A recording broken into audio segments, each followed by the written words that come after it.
Good morning, everyone. With a crowded field of potential Republican presidential candidates, whose message is already connecting with voters?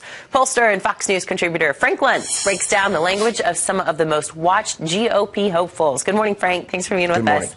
First, let's take a look at Jeb Bush. How do we restore America's faith in the moral promise of our great nation, that any child born today can reach further than their parents? This is a really urgent issue. Far too many Americans live on the edge of economic ruin, and many more feel like they're stuck in place, working longer and harder, even as they're losing ground. Frank, it looks like we see there he's actually doing very well with Democrats, which could hurt him in the primary and help him in the general. Well, that's been the whole issue with Bush from the very beginning, is that his greatest challenge might be in a primary situation because of some of the things that he said on immigration and education. But what I notice about the Bush candidacy so far is that he's making a tremendous effort to be as positive as any of the candidates, focusing on children and the next generation and what it means to them. He's going to have to pick up that delivery. You notice that he was clearly reading from a teleprompter. There wasn't that passion, that emphasis that primary voters like to see. But those were the words that they like to hear, and I think Bush has got a message that can take him very far. Next up, we have a clip of Ted Cruz, and he's speaking about the frustrations Americans have with big government. Listen. The most fundamental problem, the frustration, is that the men and women in Washington aren't listening. You talk to the man and woman on the street, that's the message you hear over and over again.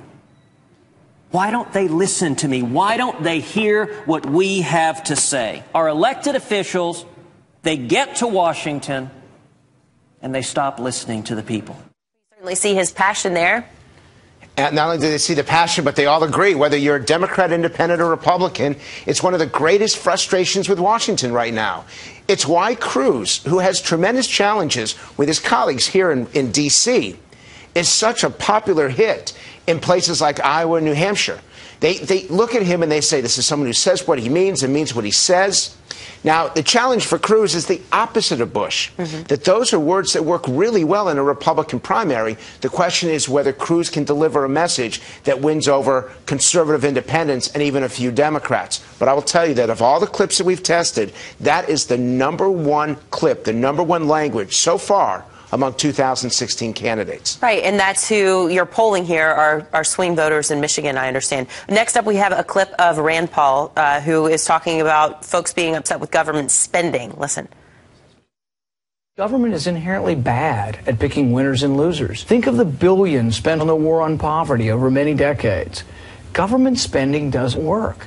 It doesn't create jobs. Only the democracy of the marketplace can find those capable of creating jobs.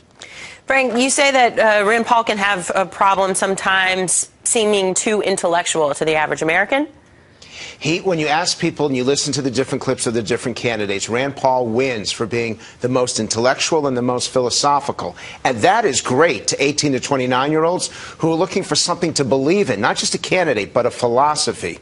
The challenge for Senator Paul is, once again, it's that passion.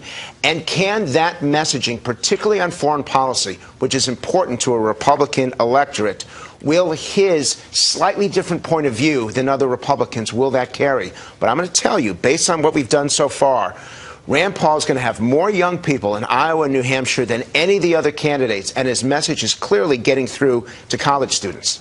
Absolutely. Making a lot of headlines recently. Frank Luntz, thank you so much for your time today. You got one more thing to say? Yes, I hope that they come to my website, luntzglobal.com. Because you, too, can pick up one of those dials and give your point of view to the American people. LuntzGlobal.com, that's how you sign up to participate in one of our focus groups. A strong pool of contenders there. Frank Luntz, thanks so much.